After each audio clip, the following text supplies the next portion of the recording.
For our final project, we decided to focus on rare and/or extreme animal adaptations. Specifically, we'll be talking about nudibranchs, or a subclass of Nudibranchia, but most people just call them sea slugs. Of course, sea slugs are known for being very soft-bodied and very vibrant. Nudibranchs in specific have very interesting and unique characteristics that can be seen throughout their body. These nudibranchs also have a very wide range of habits and adaptations that come from things like consuming sting cells, chloroplasts, and toxins.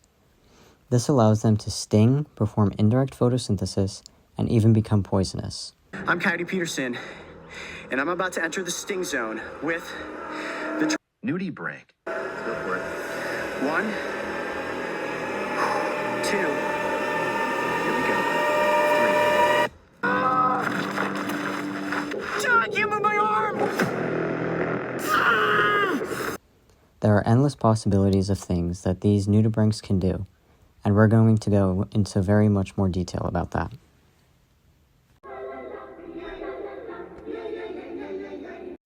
The aeolid nudibranch Pterialidia have evolved similar ways of keeping whole single-celled plants, zooxanthellae, alive in their bodies. In most cases, the zooxanthellae are obtained from their food, often cnidarians, which already have symbiotic zooxanthellae in their bodies.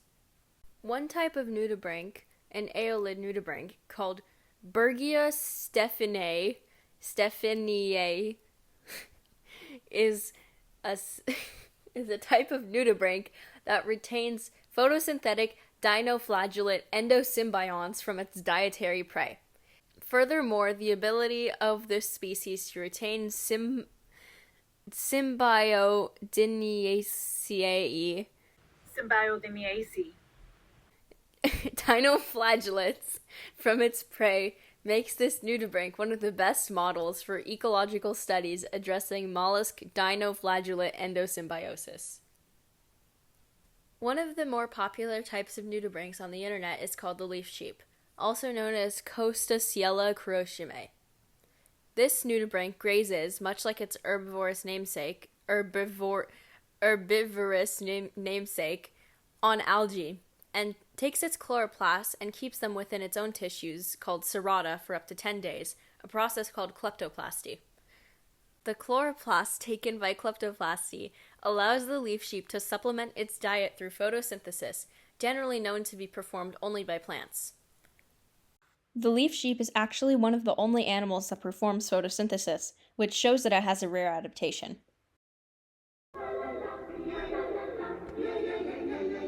The most well-known nudibranch on the internet is called the sea bunny, or Geruna parva. The reason why it's called a sea bunny is because the fur is actually created by bunches of tiny rods called the Caryophyllidea. The Caryophyllidea are arranged around tiny knots that are often dark-colored, which create the illusion of black dots on the animals.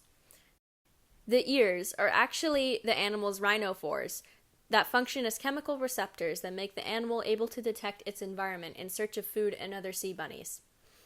The tail and the back that you see here are actually gills and extract oxygen from the surrounding water. The fluffier the tail is, the larger the surface area, so the easier it is to diffuse oxygen from the water.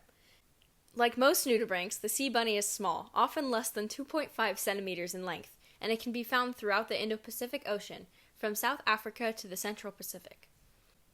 If you ever encounter a sea bunny, look but don't touch.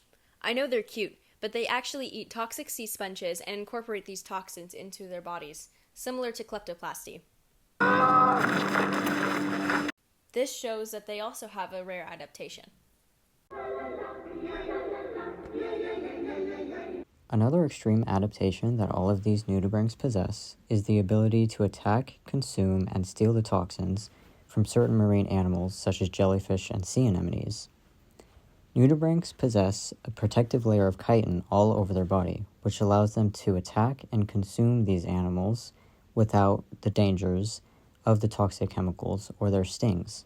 These cells that allow these animals to sting and inject venom are called nematocytes and are actually organelles in these animals.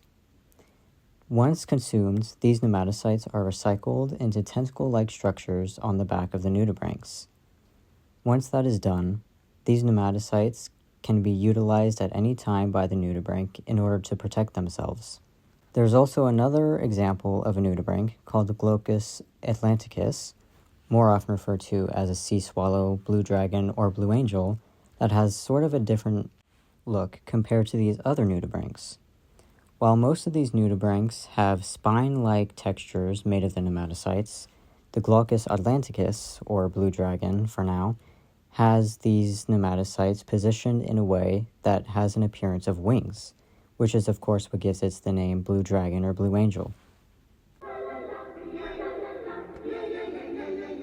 It's no wonder that these marine animals have gained such popularity in recent times. The sea bunny in specific has gained a lot of attention because of its cute appearance and the way it looks like a bunny. Not only are these nudibranchs cute, but they are also incredibly fascinating, especially to people like us interested in biology, especially if you're interested in marine biology. The ability to consume and utilize the organelles of other organisms, let alone species, is an incredible extreme adaptation that I'm sure all of us are very deeply awed on.